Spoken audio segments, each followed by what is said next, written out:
Okay, the manuscripts and radios from episode 3. And I think these are, so far, some of the best ones. It's pretty interesting because a lot of them seem to kind of allude to events that we haven't seen in the game yet. So I think that for me personally, it kind of works for like, oh man, what's that all about? So kind of keep playing. We missed quite a few of them this time, besides the one that we couldn't get. Mr. Randolph liked Rose. That little smile she had, how she was still sweet when life had tried so hard to make her bitter. It wasn't any of his business what she did in her trailer, but those strangers, the writer and his smart-ass sidekick, looked like trouble, and they'd been in there for hours, way past her normal bedtime. He reached for the phone and called the sheriff's station. For decades, the darkness that wore Barbara Jagger's skin slept fitfully in the dark place that was its home and prison. It was hungry and in pain. It dreamed of its nights of glory when the poet's writing had called it from the depths and given it a brief, terrible taste of power and freedom. The rock stars had stirred it from the deep sleep the poet had sunk it back to in the end. When it sensed the writer on the ferry, it opened its eyes. Nightingale stared through the broken studio window into the dark woods. He turned around, started to walk out, but Maine grabbed his arm. "Young man, you almost shot me. You don't shoot off rounds at people like that. What's the matter with you?" Nightingale shook his arm free, marched out. His cheeks burned with rage and humiliation.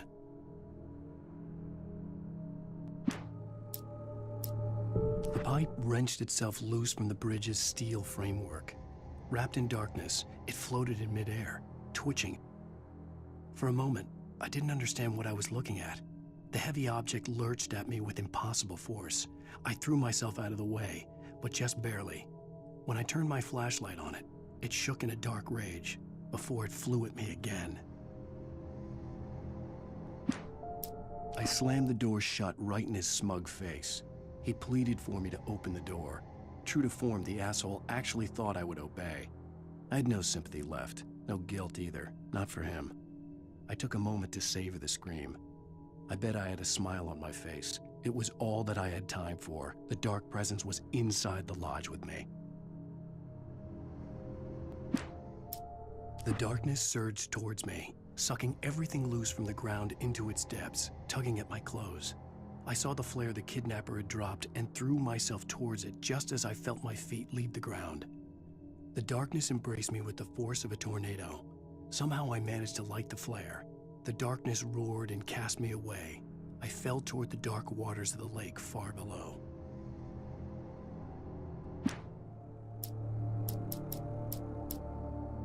With Nightingale gone and the night wind blowing in through the broken studio window, Maine stared at Sarah. The sheriff looked away. Maine's voice shook with barely controlled anger. "That boy's doing more drinking than thinking. I hope you know what you're doing, Sarah. He's got a sickness in his eyes. You take my word for it. He wants Wake for a reason, and it's not for anything good." When Thomas Zane fell for Barbara Jagger, it happened fast. She was young, vibrant, and beautiful, full of life. He had never been a very happy man, and without any seeming effort, she had changed all that. Zane felt good for the first time in his life. Everything she did was another piece of a jigsaw puzzle he hadn't even known he'd been missing. And best of all, she made the words flow, strong and sharp. She was his muse. Some of the taken retained echoes of their former selves, but these were just the nerve twitches of a dead thing. Nothing remained but a shell covered and filled with darkness. In most cases, these puppets were enough for the purposes of the dark presence. But for anything more elaborate, as with the writer, it was different. It needed his mind. And so rather than taking him over completely, it merely touched him. I stared through the bars of the jail cell. Barry stood behind me, swaying on his feet, looking as ill as I felt. Agent Nightingale stood on the other side of the bars with Sheriff Breaker. Nightingale had a stack of manuscript pages in his hand. He seemed unhinged as he gloated. "Well, I've got you now, Raymond Chandler. It's all here, all the evidence, including conspiracy to murder a federal agent." Things were never as simple in real life as in fiction. I had lost count of the times I had wished there'd be a clear reason for my writer's block. Something to fight, something to lash out on. There wasn't. I was filled with doubt. I was nothing like the hero in my books. Alex Casey had gone through his life with single-minded determination, never wavering from his goal. Even now, I was angry at myself, angry at Alice, angry at Barry. I was fumbling and I had no plan.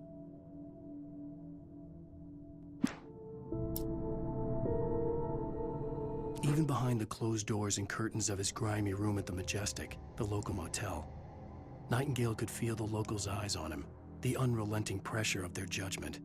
He forced it out of his mind. For all he knew, they could all be under Wake's spell already. You do what you have to do to get the job done. He took comfort from the bottle in his hand. Please, he thought, just let me get through this.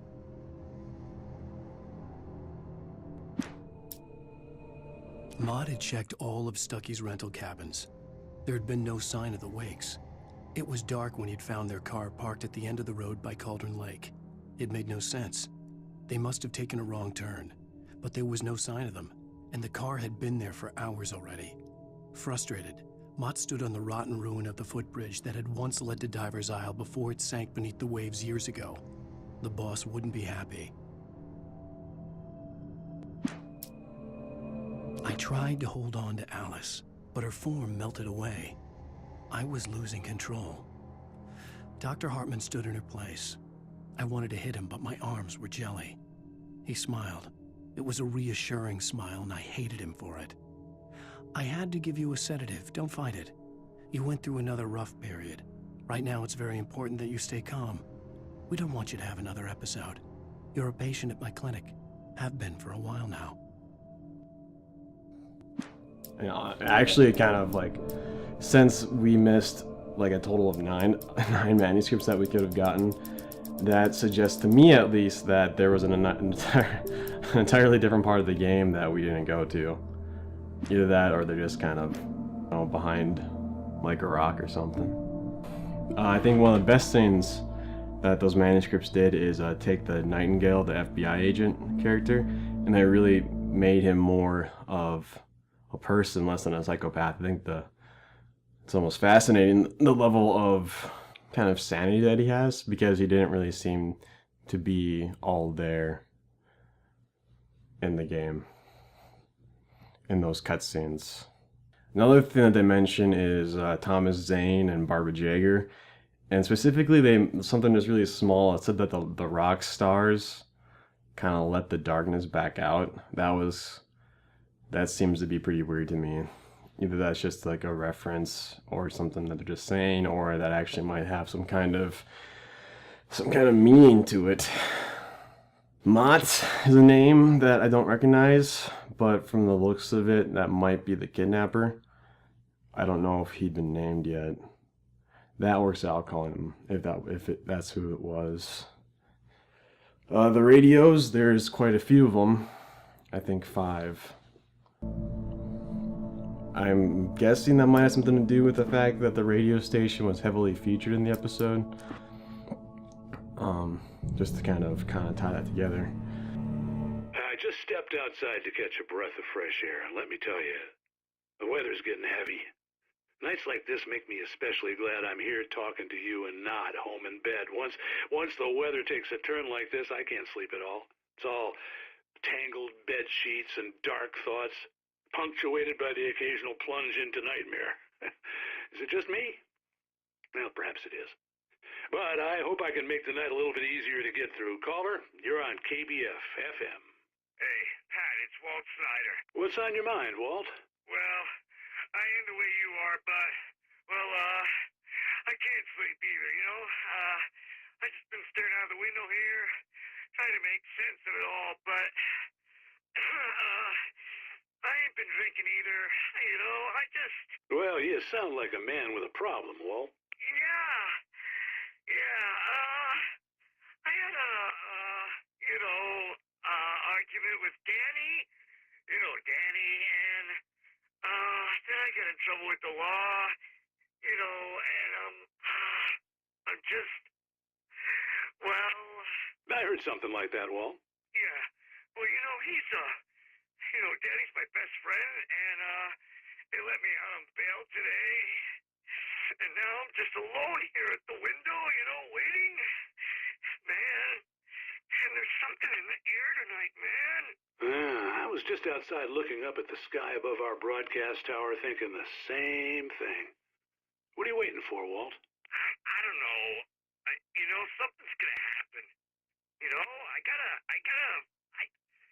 I think I better go. Well, Walt, maybe... No, thanks, Pat. Well, good luck to you, Walt. Hang in there. Let's take a little break, folks. This weather's really something else, huh? And here's another call. You're on KBF-FM with Pat Maine. It's Milt Peabody, Pat. What's on your mind, Milt? Well, I live near the trailer park, Pat, and there's a big ruckus going on over there. Well, that's just up the road from me, too. What's going on, do you know? I don't know, but there's a bunch of police cars there, lots of sirens, a helicopter buzzing around, and I think I heard some gunshots. Gunshots? Yes, sir, like from a pistol. So can you find out what's going on? Because it's just next door, and they're popping off guns there. They're still shooting? No, it was maybe 10, 15 minutes ago.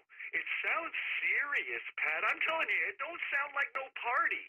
I'm certainly going to give the station a call, Milt. Okay. You'll hear it here as soon as I hear from them. Okay, thanks.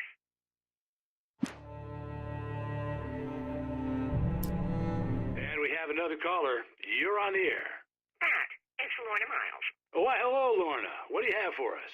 Well, I just don't see why the cops bother with the trailer park. What do you mean? It's a trailer park. Of course you're going to have trouble in a place like that. I mean, what do you expect? The sheriff should be helping us normal citizens instead of wasting resources on those people. Well... Let the trash sort themselves out. I'm sorry, but my granddaddy settled in Bright Falls in 1911. Well, thank you very much for that compassionate viewpoint, Lorna.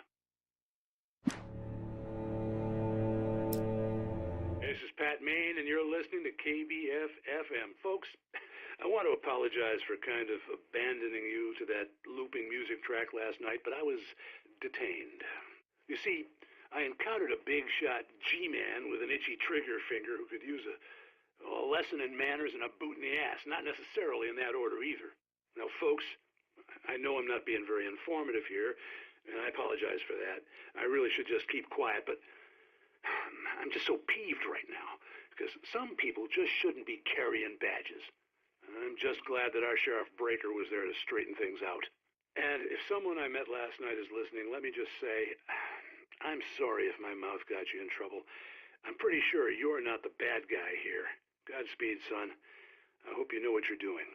Now, on a lighter note, I'll be talking to Dr. Nelson all morning. But first, a little music. Welcome back to KBF-FM. Hope you enjoyed that tune. Now, Doc, you were talking about life and finding that special someone, that soulmate. Well, you were talking about that. I was saying I don't buy it. Well, see, to me, that's strange, because I always pegged you as a hopeless romantic. You got me there, Pat. But I think love's where you look for it. And you need to do a lot of looking, sure. But the idea that there's that one special person out there for you, and if you miss that chance, it's gone forever and you're forever incomplete. I mean, isn't that depressing? Or, heck, childish even? Hey, there's plenty of fish in the sea. And apparently a fisherman has a fishing analogy for everything. But what you're saying, isn't that a little harsh? Well, no. What I am saying is that your potential for finding that connection isn't limited to what's essentially a chance encounter. How's that harsh? Yeah, well, I guess that's a nice thought, but let me say something personal here. Okay. Now, well, I don't disagree with you exactly, but I can't really fit that together with what I feel, what I felt for someone, because she was the one. She was. And I let her drift away from me. Maybe I didn't put in the work, I don't know, but, well, since then, and it was a long time ago, but since then there hasn't been anyone, not like her. And I'm not saying I dwell on her or haven't moved on. I like my life. I'm not living in the past, but I do miss the way she completed me. You can't argue with the heart, Pat. I'm sorry, folks. I had kind of a scary experience last night, and let's just say it's shaken a few things loose.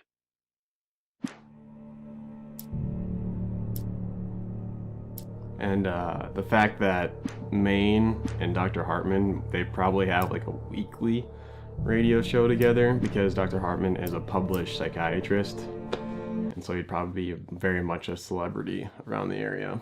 Although I really think the manuscripts for this episode kind of helped along a lot of things because, like I said, like a few of the characters just didn't make sense to me, and now they kind of do. Of course, that leads to the last cutscene of the episode, which is Alan in a lake, and then somebody comes and saves him from it. So it's a question of who is that. I think I have a pretty good idea, and also one of the things that I found to be kind of questionable was they're showing a new setting in that building. I have no idea what that building is. They mention a lodge, might be a hotel. I guess I will find that out.